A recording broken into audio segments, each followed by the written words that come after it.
Here's another in NBC's great parade of new shows.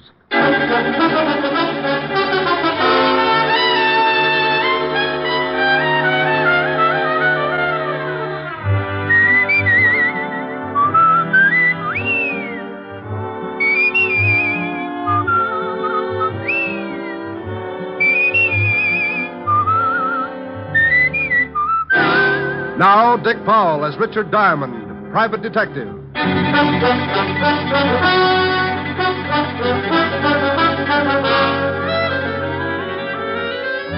Hello there, this is Diamond.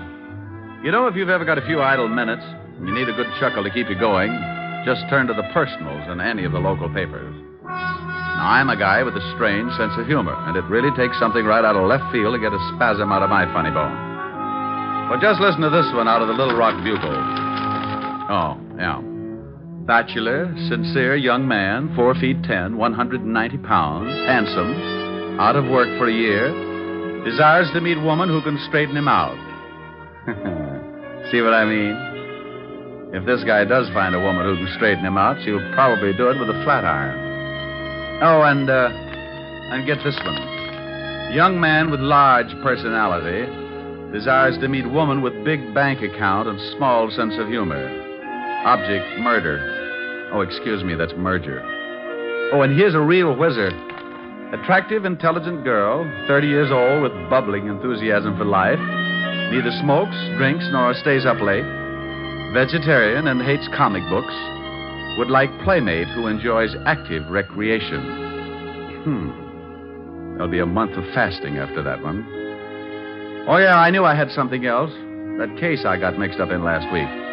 If you think those personals are silly, wait till you hear about this. It all started about 11 o'clock one morning in my office.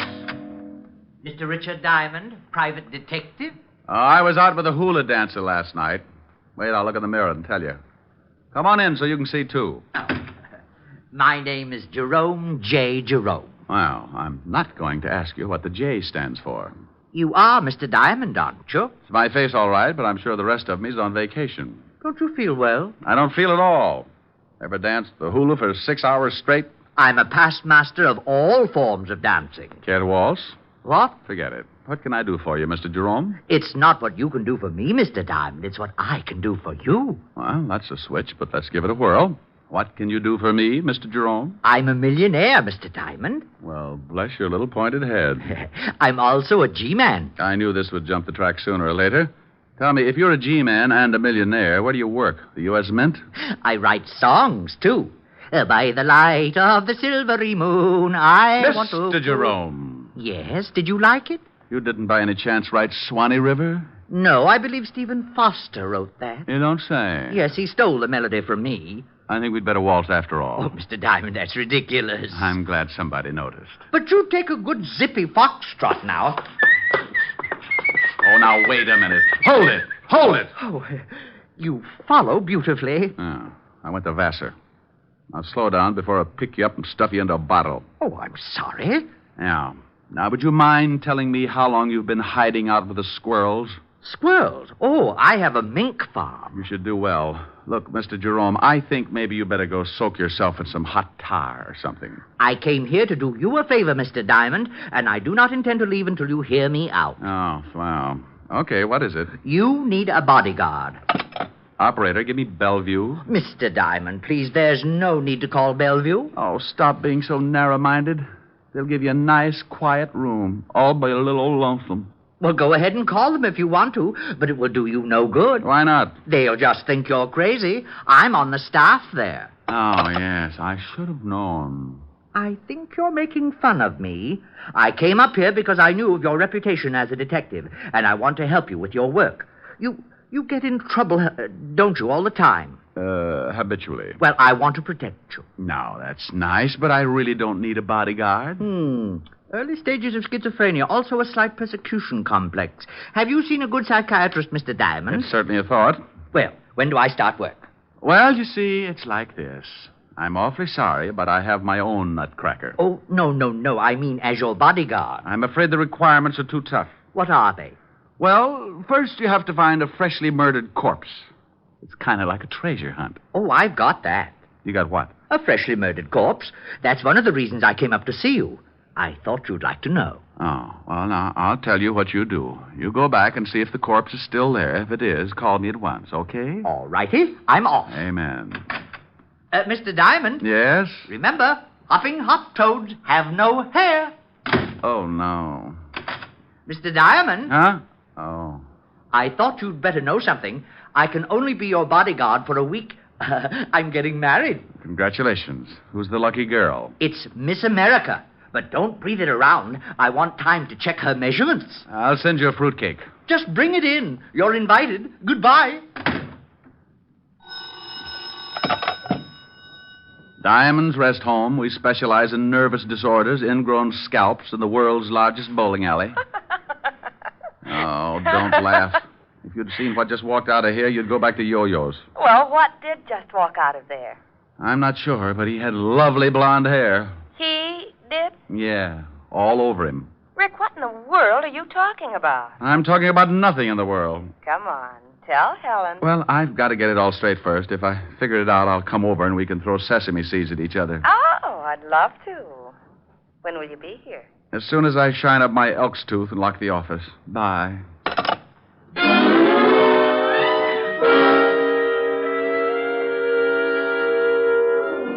Well, I usually get some screwy ones, but this one was the topper of the season. I had a hunch that Jerome would be back, so I locked the office and did a quick sneak down the back stairs. I grabbed a cab, and 10 minutes later, I was sitting in Helen Asher's study at 975 Park Avenue. Do you think his story about the body had any truth behind it? Well, he told me he was a millionaire, a G-man, owned a mink farm, and was going to marry Miss America. Now, tell me you think there's some truth behind it, and I'll have you committed. Well, all right, but if he continues to pester you ought to call the authorities about him. Yeah, I guess I'll have to. Poor little man. It's a poor little man like that who ends up hanging his grandmother on a meat hook. Oh, he doesn't sound dangerous to me. Sometimes the harmless ones work themselves right into a storm. Now, take me. You would never guess that somewhere in the back of my head a square knot is being tied. Rick, now stop that. See? You didn't know it, but at high noon I grow fangs and long claws. Now stop it. You do that every time a good-looking girl walks past. Rick. You complete idiot.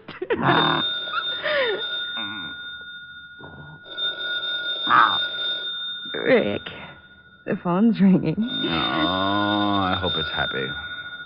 It might be something important. Oh, Rick, you're mussing my hair. Now, stop that and answer the phone. Oh, you woman are a fiend. Harold Appleknocker's Happy Home for Hogs. Rick. Who is this?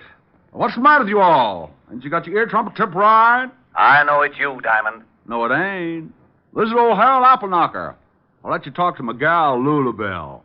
Say hello to the Lieutenant, Lulabelle. Howdy. Now, Diamond, you stop that. I just got back from my vacation, and things are already so confused I may turn in my badge before the day is over. Well, come on down to the hog ranch, and I'll cook you up some hocks. Now, come on, Diamond. I'm not in the mood for any of your wild humor. Oh, what's the matter with you, Walt? Did you catch any fish? Oh, wait till I tell you.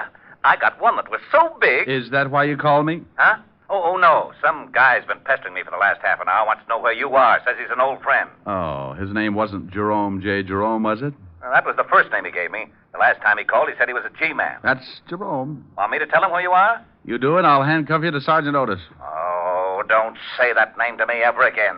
Why, Walt, you sound bitter. That hornet head worked nights just messing things up in homicide. Lieutenant Waldo is taking calcium shots. The chief has locked himself in his office. Won't even open the door for food. Well, if Jerome calls again, tell him I've joined the South Siberian Balloon Corps. Now, wait a minute.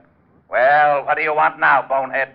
It's that Jerome guy. He wants Diamond again. Says he found the body right where he left it. What? Diamond! Now, you wait a minute, Walt. What are you doing? Oh, picking up my eardrum. You better watch that yelling. You'll have an office full of hogs. Keep Otis out of this.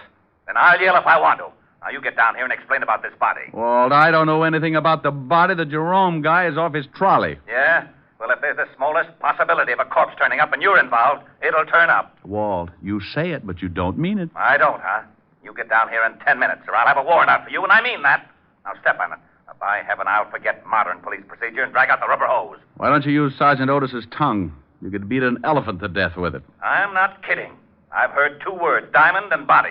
And that means overtime in this department. Now get down here. All right, but you're mean. Oh, and diamond. Yes? Pick me up some bicarbonate on the way over, will you? I'll get you something. But don't spill it on your car. It'll take the paint off. Bye. Rick, what was that all about? Oh, Levinson's got heartburn again. That nut that wandered into my office told Otis about the body he says he's found. Oh, Walt didn't believe him, did he? Walt's been a cynic ever since we were introduced. I'll see you later this evening, honey. All right, Rick. What do you want to do? Helen. What? What you said.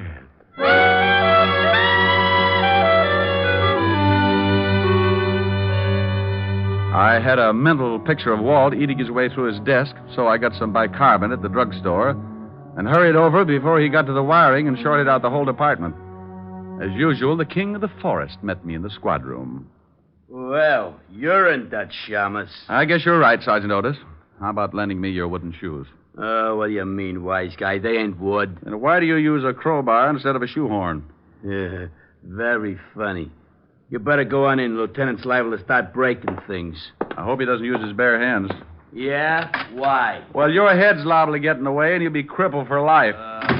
All right, Walt. Stop chewing on that desk. Here's your bicarbonate. What are you talking about? Now you listen to me, Diamond. That's like telling a man to turn up his hearing aid in a bombing. You can stop being cute. That guy, Jerome phoned just before you came in, and he sticks to his story about the body, but he won't tell us where he is. You don't really believe him, do you, Walt? He's nuts. Well, he did say something about playing quarterback for Notre Dame. But if you're mixed up in this, I can't take any chances. Oh, don't be an idiot, Walt.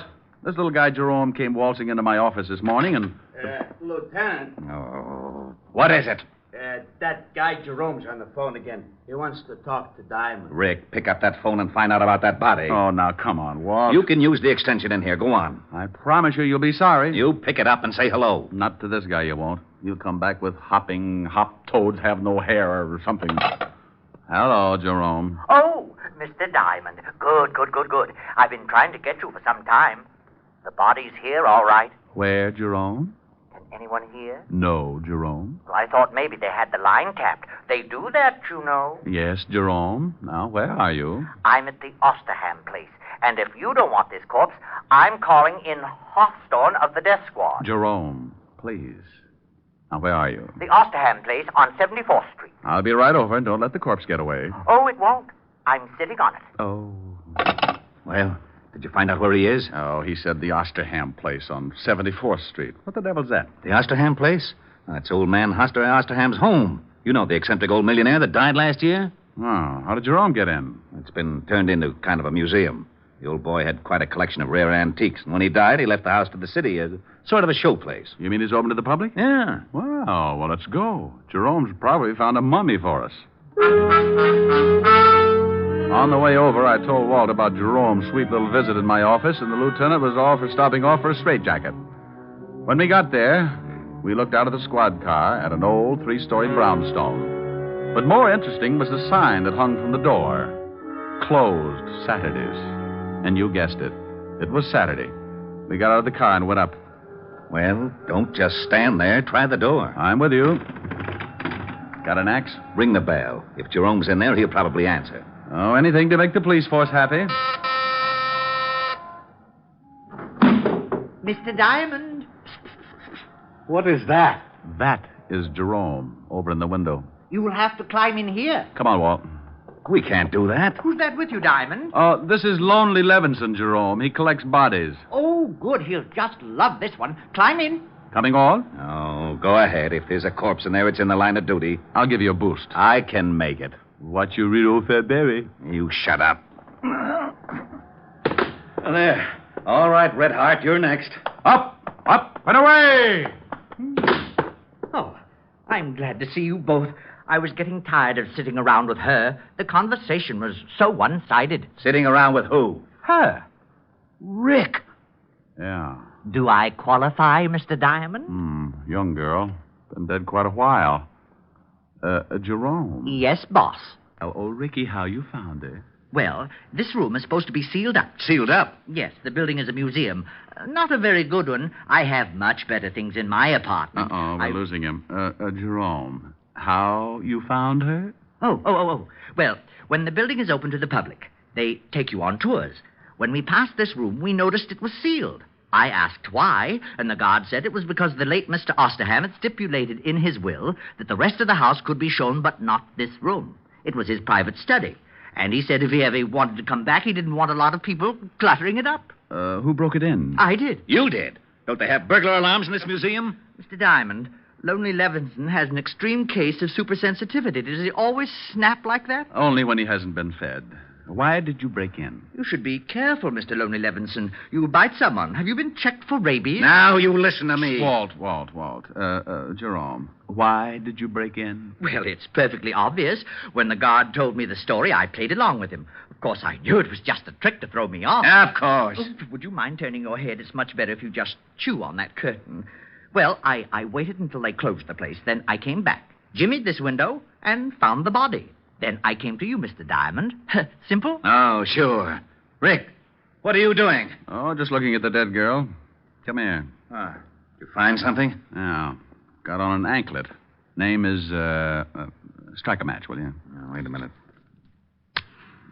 There. Oh, Adelaide. Looks like she's been dead quite a while.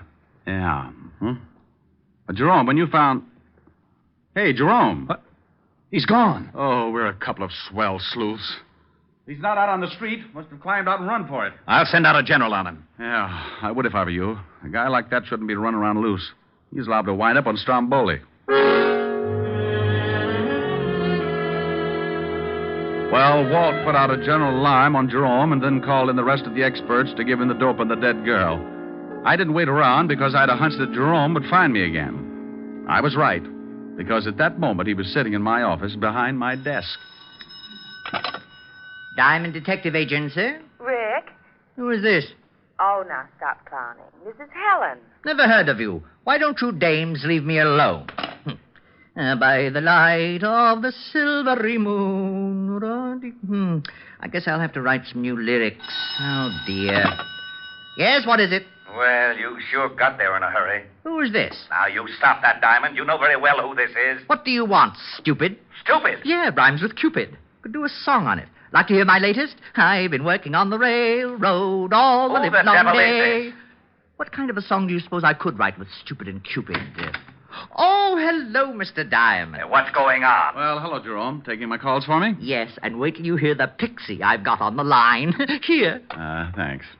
Hello, Walt. Rick? Yeah, you were talking to Jerome. I just came in. I might have known it. Don't let him out of your sight. Of course not. Now, what did you find out? Oh, yeah. The dead girl is one Adelaide Smith. Had a record. Blackmail artist. Been dead about 3 days. Working for a Patrick Mahaffey, attorney, on Pine Street. She was strangled. Blackmail artist, huh? Very smooth, or used to be. Any line on Mahaffey's background? We're checking into that now. Well, find out one thing more for me, will you? If I can, what? When that museum was open to the public. Well, that's easy. I'll call you back. Hold on to that Jerome guy. Oh, sure. Walt. Yeah? Jerome's gone again. What? Bye.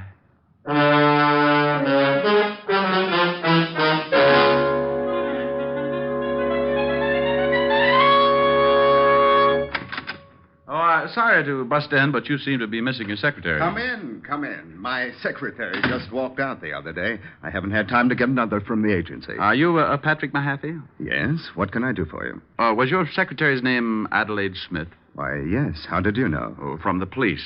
They just put a tag on her down at the morgue.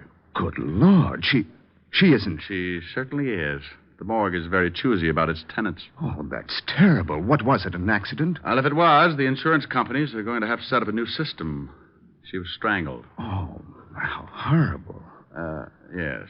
You're an attorney, aren't you, Mr. Mahaffey? Why, yes. Are you from the police? I just left them. What kind of an attorney? Why, just general law. Ever do anything you could be blackmailed for? What? Why, of course not. Ever have any business with the Osterham estate?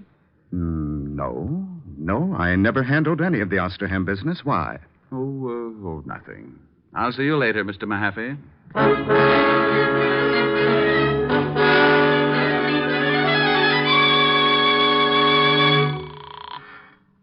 Homicide, Lieutenant Levinson. Walt Diamond. What did you find out about Mahaffey? Rick, there's something fishy.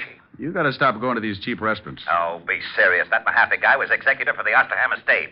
What? Yeah, funny coincidence. Coincidence, my shoulder holster. I just left him, and he told me he'd never even heard of the Osterham estate. Now, why would he do that? He's certainly smart enough to know we could check. Maybe he wanted time enough to skip. You think he's mixed up in the killing? Oh. Did you find out when the museum was open to the public? Yeah, the city completed the alterations 2 days ago. And if it means anything to you, that room was sealed up on the last day. Oh, thanks, Walt. And something else. We checked in the dead girl's bank account. She had $22,000 in it. A lot for a secretary, huh? Yeah, but not too much for a high-class blackmailer. Do one more thing for me, Walt. Find out if Osterham had any heirs. Now, what good will that do? I want to find out just how many people would know about that sealed room before the public got wind of it. Okay, I'll have Mahaffey picked up right away. No. Don't do it yet. I want 10 minutes with him. Where's his house? I got it right here. 93rd Street, West End Avenue. But I don't see why you won't let me grab Mahaffey. We know he's lying. You just check on that will. I'm going to throw you a killer.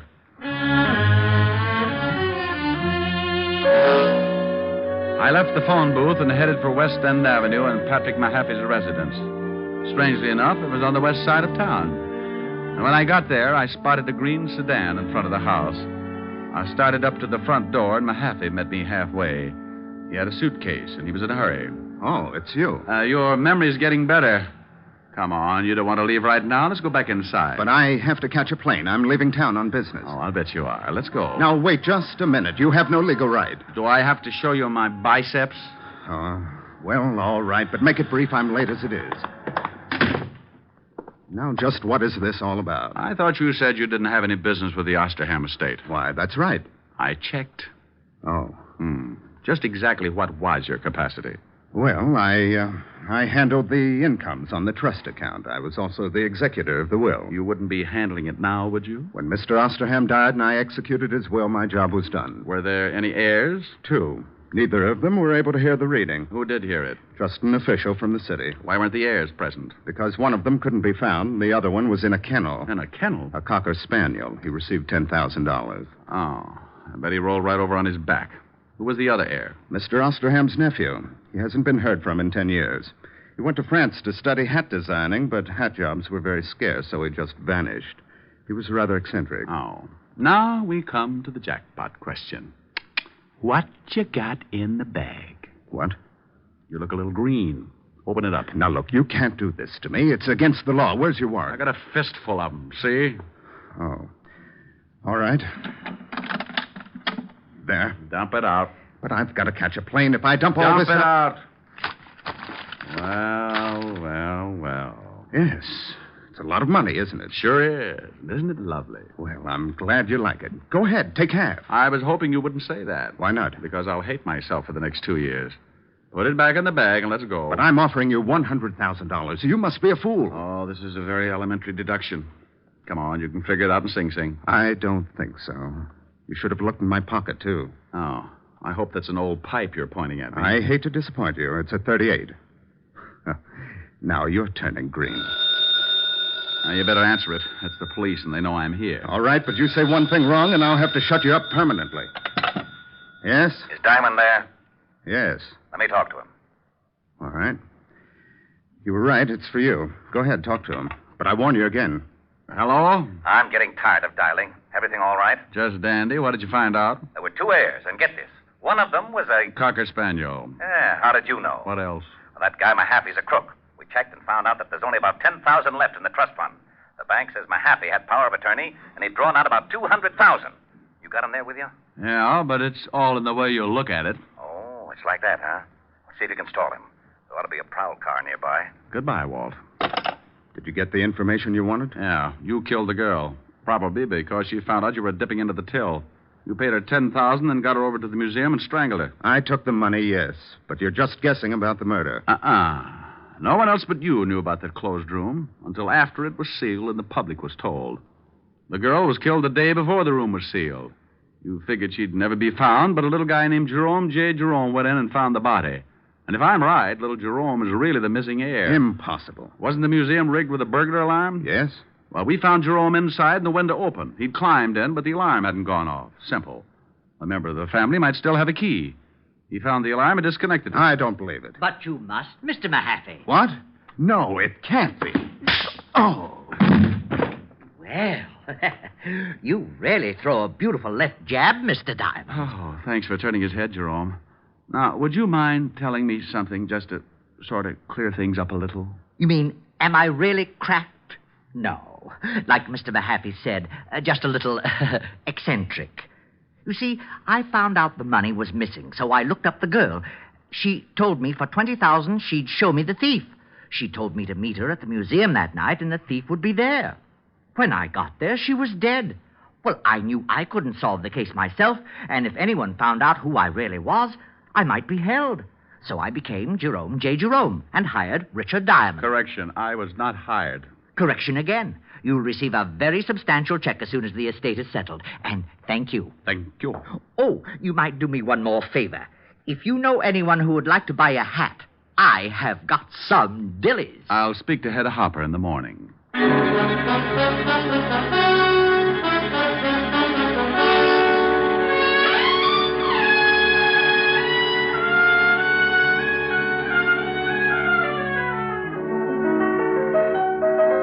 Rick. Mm-hmm, yeah. Well, it's lovely, but... But you don't like it? Well, yes. Well, what's the matter? I don't know what it is. You don't know what it is? It's a hat. A hat? Certainly. Here, give it to me. Now, look, you put it on this way, see? What are you laughing at? Oh, no. Oh, yes. I might even do a Hildegard if I got the right bookings. A pair of long gloves. All of a sudden, my heart sings when I remember little things. The way you Rick, used now to... stop it. I will not. I may have found a way to make $1 million. You're just jealous, that's all. I've got the hat and I'm pretty. Just sing a song. And finish it for a change. Oh, I'd love to.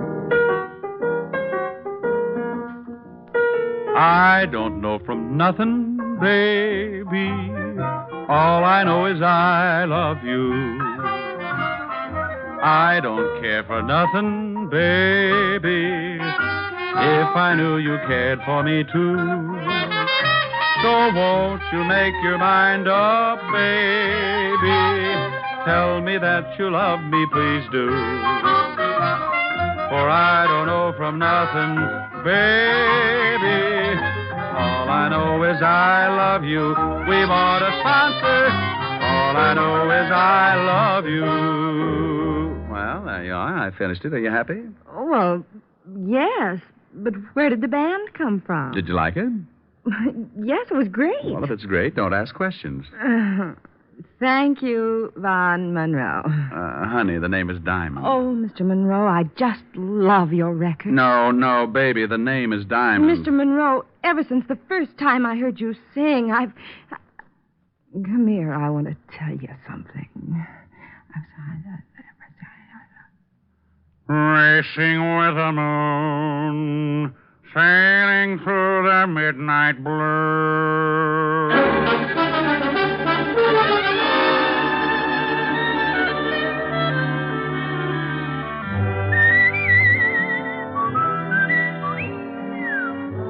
You have just heard Richard Diamond, Private Detective, starring Dick Powell. Helen was played by Virginia Gregg. Lieutenant Levinson by Ed Begley.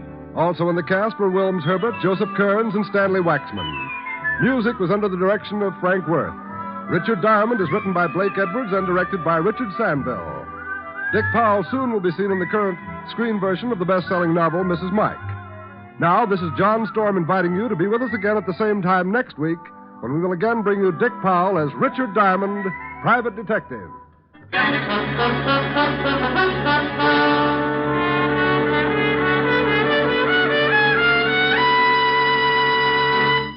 You don't have to go to Alabama. You don't have to eat ham hocks and butter beans. All you have to do is enjoy Phil Harris and his ever-loving wife, Alice Faye, when they return to NBC tomorrow.